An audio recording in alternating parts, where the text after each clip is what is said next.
Semen analysis రిపోర్ట్ని ఎలా interpret చేయాలి? సెమెన్ అనాలిసిస్ రిపోర్ట్లో మనకి 3 ఇంపార్టెంట్ పారామీటర్స్ చూసుకోవాలండి.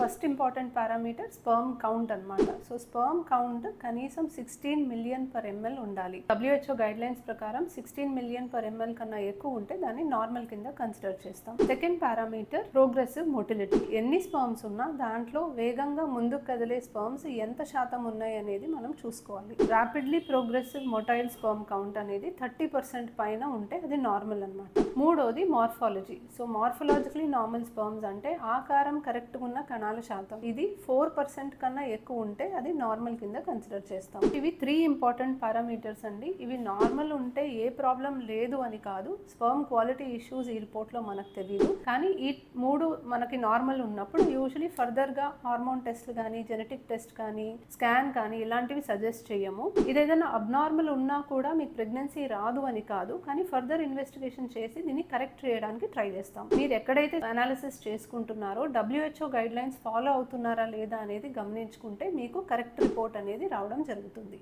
Thank you.